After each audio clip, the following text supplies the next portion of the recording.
আসসালামাইকুম। দেখেন, সরকারি চাকরিজীবী যারা আছেন তারা অনেকেই কিন্তু যেভাবে যে মূল বেতন, যে বেসিক বেতন, সে বেতন দিয়ে কিন্তু তাদের সংসারই চলে না। এই জন্য তারা অনেকে অজুহাতে নানা রকম উপরি ইনকাম নিয়ে ব্যস্ত থাকে। এই বিষয়টা নিয়ে সরকার অনেক গবেষণা করে সর্বশেষ সিদ্ধান্ত নিয়েছে খুব অচিরেই এই মহার্ঘ ভাতা বেতনের সাথে যোগ করে অতিরিক্ত বেতন অর্থাৎ বেতন বাড়ানোর সিদ্ধান্ত নিয়েছে। সুবিধা পাবে যারা পেনশনে গেছে, তারাও কিন্তু সুবিধা পাবে, আর যারা স্টাফ আছে, কর্মকর্তা কর্মচারী আছে, তারাও কিন্তু সুবিধা ভোগ করবে সরকারি চাকরিজীবী পদ থেকে।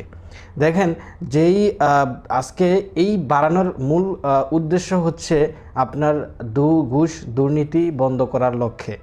এখনও যদি আবার ঘুষ দুর্নীতি চলে, তাহলে বেতন বাড়ানোর কোনো দরকারটা ছিল না। এর ভিতরে আরও সিদ্ধান্ত নেওয়া হয়েছে যে জনপ্রশাসন মন্ত্রণালয় থেকে আরও বিভিন্ন ক্ষেত্রগুলা থেকে, বিভিন্ন লোকজনের কাছ থেকে, তারপরে জনগণের কাছ থেকে তাদের মতামত শুনে আরও গুরুত্বপূর্ণ সিদ্ধান্ত নেবে বলে জানিয়েছেন জনপ্রশাসন মন্ত্রণালয়। এর জন্য অতিরিক্ত বেতন প্লাস কত টাকা বাড়বে, কত টাকা অফিসারদের দেওয়া হয়, নিম্নমানের যারা সরকারি বেতনভুক্ত চাকরিজীবী আছেন তাদেরকে কত টাকা দেওয়া হয়, অফিসারদের কত টাকা দিবে, স্টাফদের কত টাকা দিবে, এটা নিয়ে একটা কমিটি গঠন করা হবে। তারপরে একটা সুপারিশের মাধ্যমে সেটা প্রজ্ঞাপন আকারে বের হয়ে আসবে খুব শীঘ্রই, খুব তাড়াতাড়ি। আপনাদের কি মতামত অবশ্যই কমেন্টস করে জানাবেন বিষয়।